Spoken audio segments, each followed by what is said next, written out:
All right, hello again. This is Jeff Scott, and I'm talking to you about secure code. And what I've been doing here is, again, going through some of the information in the Writing Secure Code book. And wasn't going to do this, but let's just go ahead and click on it. I've got the book. I've read parts of it. Okay, where is it?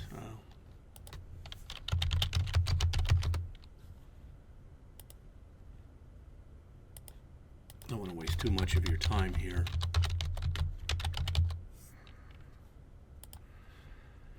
It's the typical gray Microsoft book. It's right here. Notice 19 reviews, and it's got an average of 4 stars. But if we just quickly look at it and look at the table of contents, the need for secure systems, proactive security development process, secure principles to live by, threat modeling, and a bunch of different secure coding techniques, things like least privilege, buffer overruns, database issues, etc. They get into more coding techniques. This is more on the hardware end, most of it. Some special topics, such as performing a security review, and then there's a few appendices. Okay? So, like I said, I've got the book. I consider it to be a good book. It's a good part of my library. So, let's go through this. Some of this will be a little bit repetitive from things that you've already heard. All right, so as it says, the Microsoft Secure Windows Initiative team has developed a set of strategies known as SD cubed.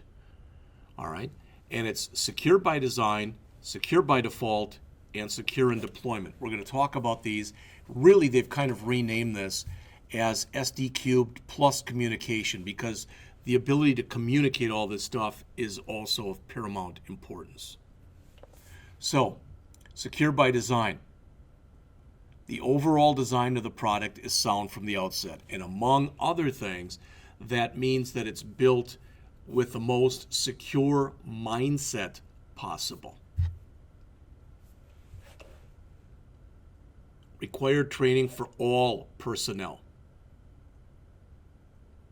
Make sure threat models are in place by the time the design is complete. We'll talk about threat modeling in a later lecture, but the idea behind threat modeling is you want to go through the process as early as possible and identify the potential threats so you can figure out whether or not they should be mitigated as soon as possible.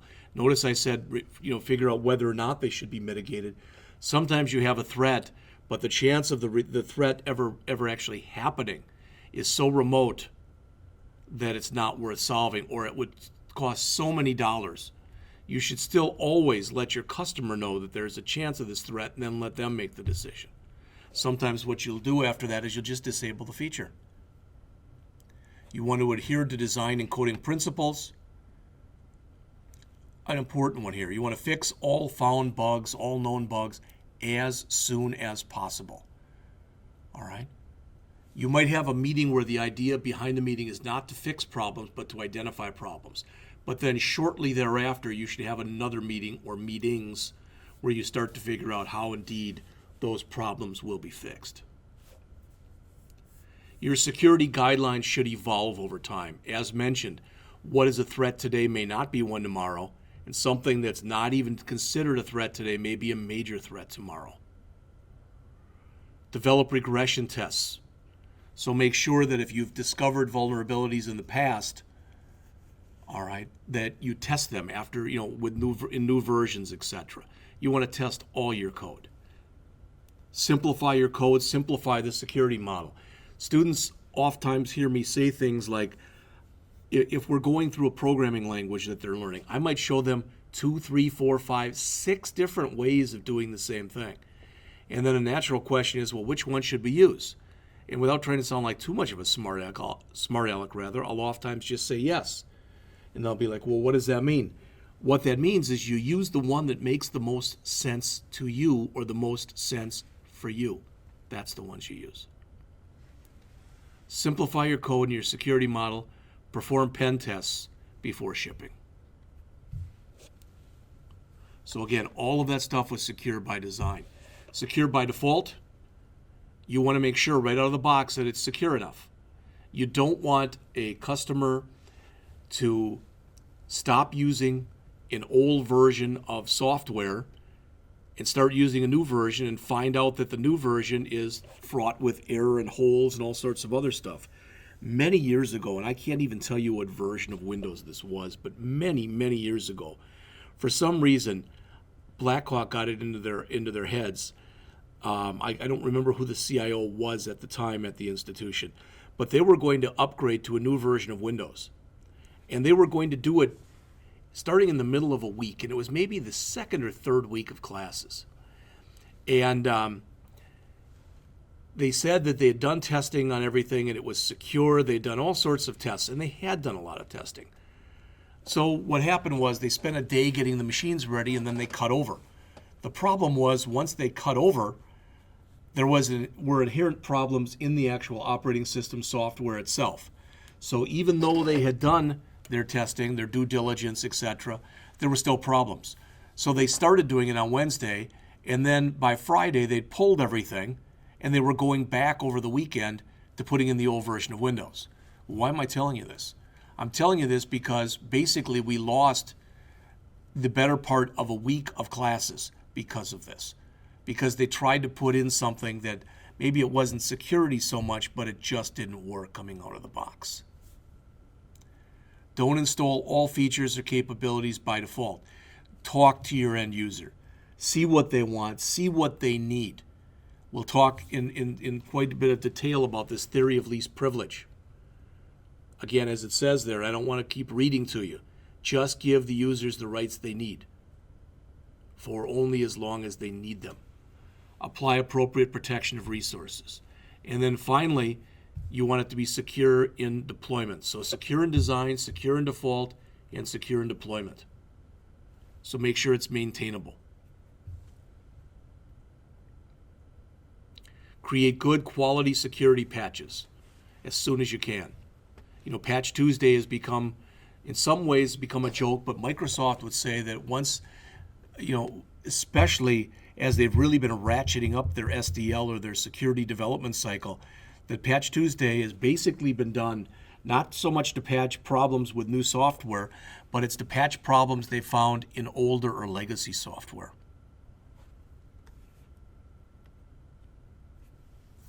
All right, some sound security principles to live by. Number one, learn from your mistakes. You know, and that's a truism, whether you're talking about security, whether you're talking about parenting, doesn't matter what it is.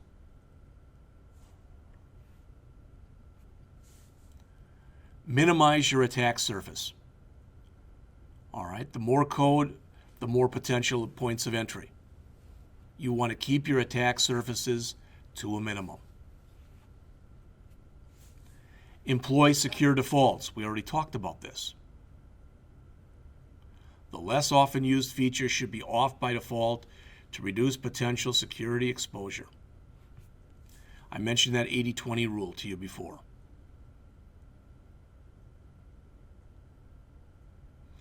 And as they mentioned, if a user doesn't need a feature and that feature is off, it's turned off by default, typically the system not only will be more secure, but it'll run faster, it'll run better. Use defense in depth. Don't rely on any one part of the system for protection. Assume there will be problems with the software. Assume you have attackers lying in waiting.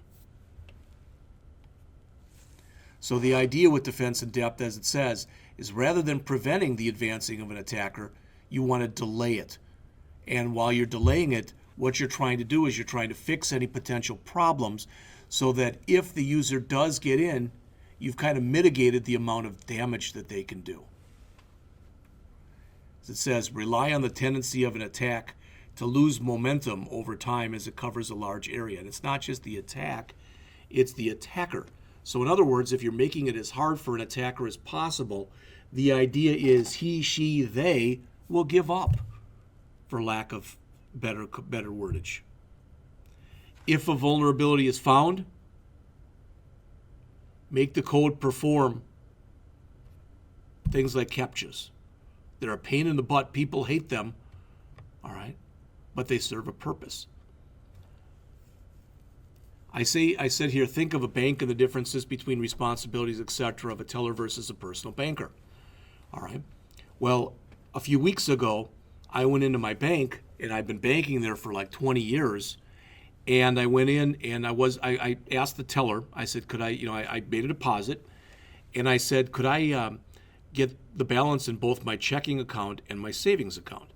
She said, sure. And, took the deposit, put it in, added it to my balance in my checking account and said, here they are, and gave them to me. Then she came back and said, sir, do you know that you set up your checking account about 20 years ago here? And I said, yeah. I said, is that a problem? And she said, no, but you set it up where we had our old guidelines.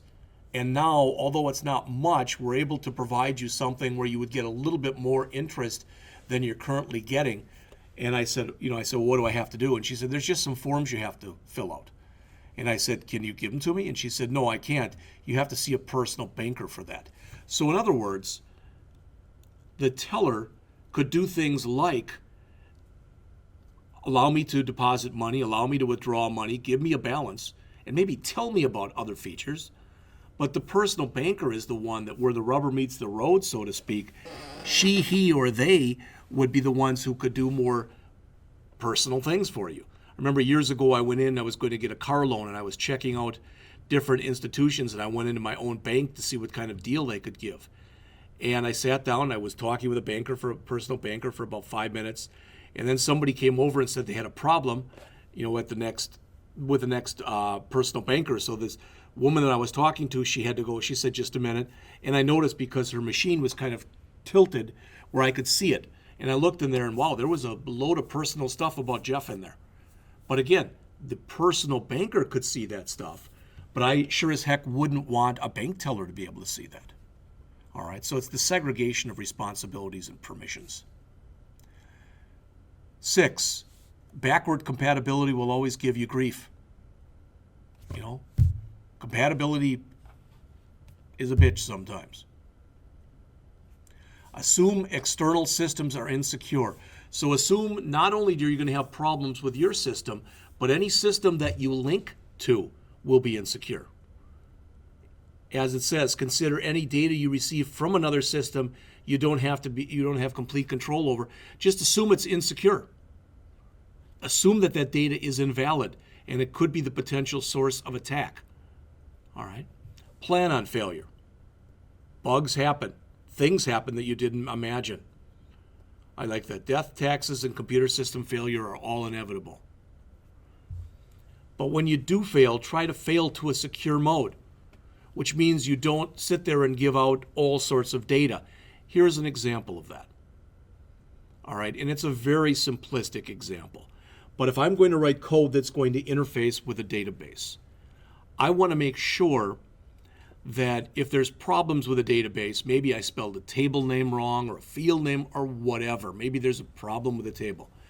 But if an end user is working with that database and there's a problem, I want them to be pushed off to a generic error page that says something like, we're sorry, an internal system error has occurred, please try again later. What I don't want is I don't want them to say a problem in this database and give the name, in this table and give the name, in this field and give the name. Here's another one, more hardware related. If a packet of data coming in does not match a set of given firewall rules, don't allow the data in. Sounds simple, okay? Here's a key one, and you'll see this over and over again in different lectures. Security features does not necessarily equal secure features. As it says, we must all be sure to include correct features and employ the correct features correctly against attacks. Again, we'll have a talk later where we'll go over threat model in some detail. Number 11, never depend on security through obscurity alone. Assume the attacker knows everything you know. At least that the attacker has access to your code and your designs and everything else. Don't mix code and data. If you're not using a model view controller pattern, consider using it. What's a model view controller panel, or a pattern rather? It's where you basically separate your application out. You've got your model, which is whatever it is you're trying to show, your view, which is your interface, and your controller, which kind of links the two up. Now, when I've talked about this in the past, sometimes people get it and sometimes people get confused by it. So let me just mention to you, years ago, I taught a class, a beginning Java programming class. All right? And the book, although I wasn't really that familiar with MVC at the time, really was teaching MVC concepts. What do I mean? Well, you created an app in Chapter 1. And when you created the app, it put three things on the screen. A little black dot, a button that said grow, and a button that said shrink. Every time you clicked the grow button, that little black dot got 10 pixels bigger. Every time you click the shrink button, that little button or whatever you call it, the little black dot, it got 10 pixels smaller. So what does this have to do with anything? The model, what it was supposed to be, was modeling a person blowing up a balloon. So every time you clicked grow, it was like you puffed some air into the balloon. So what we were modeling was blowing up a balloon. Our view was whatever the black dot looked like on the page.